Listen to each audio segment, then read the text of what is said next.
Bonjour, bienvenue à la maison. On est très content de vous voir. Venez parce que tout est prêt, on n'attendait plus que vous.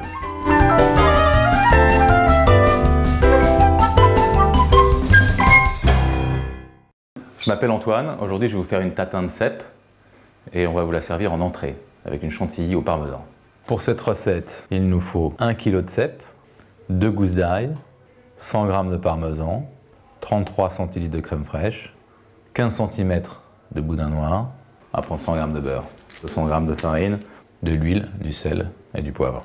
Donc on va commencer par faire la pâte de la tatin. Idéalement, il faut la faire reposer 1 heure, mais même si on la fait reposer un quart d'heure, ça va très bien. N'achetez jamais de pâte dans un supermarché toute faite. Ça prend vraiment 5 minutes à faire et c'est simple comme bonjour.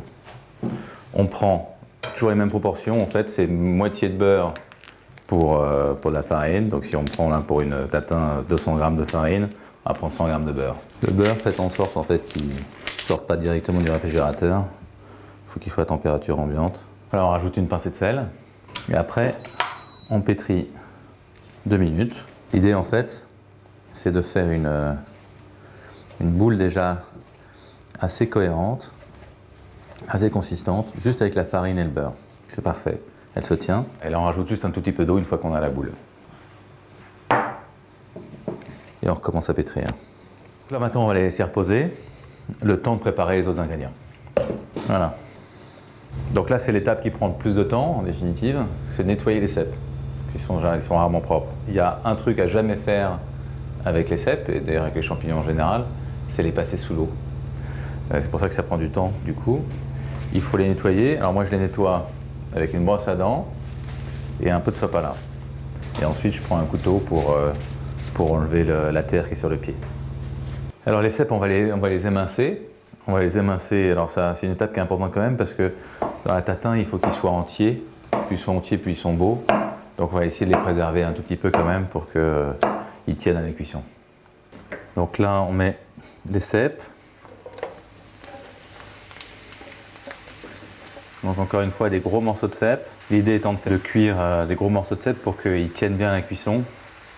Parce qu'après avoir revenu un tout petit peu là dans la poêle, après ils vont cuire 25 minutes au four.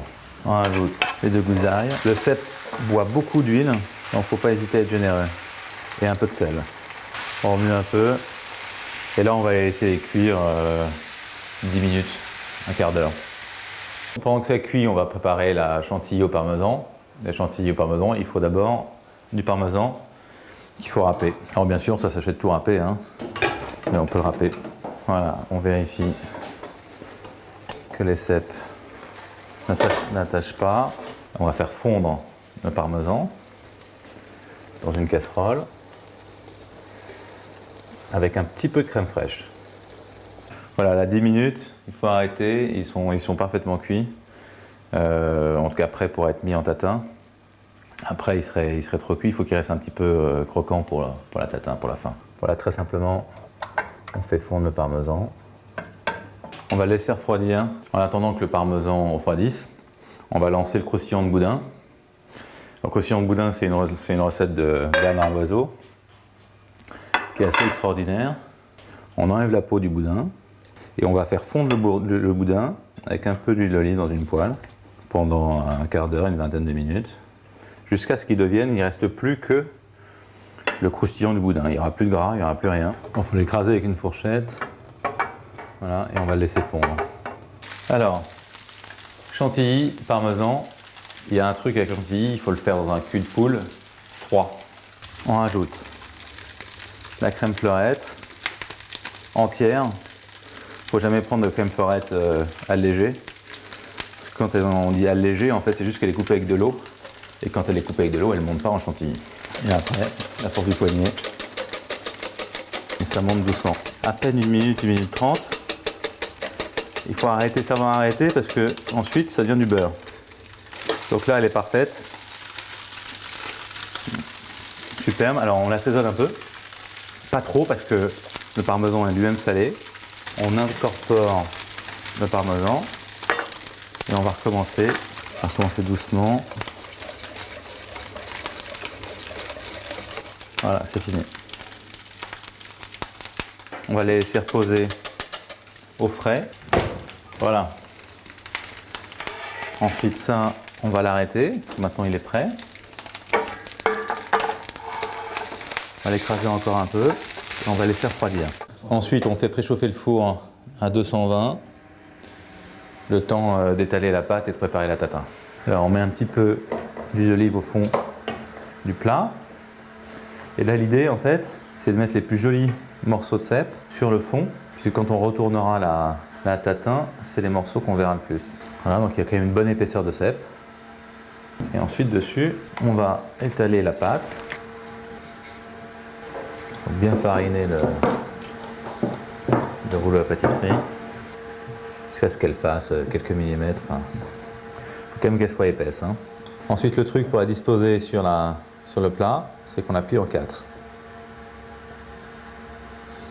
Une fois qu'elle est pliée en 4, on peut la transporter facilement. On la dispose sur le plat et on la déroule. Voilà.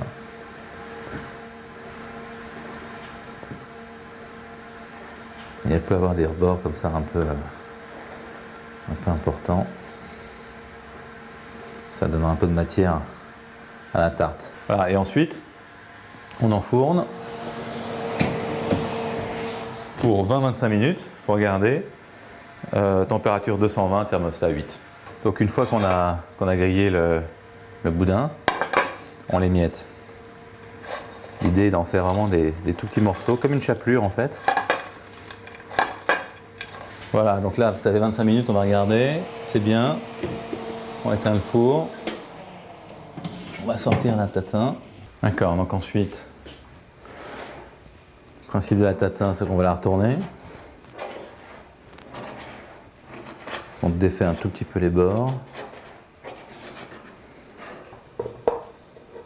1, 2, 3.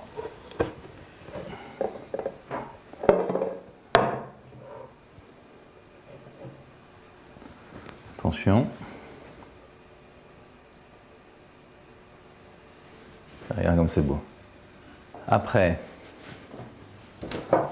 on va rajouter dessus le croustillant de boudin. On va saupoudrer comme ça. Et on va dresser une assiette. Donc là, c'est une tatin pour 6 personnes. Et on rajoute un petit peu de chantilly à côté. Et donc voilà la tatin de cèpe avec son croustillant de boudin et sa chantilly au parmesan. À bientôt sur Ripaille TV.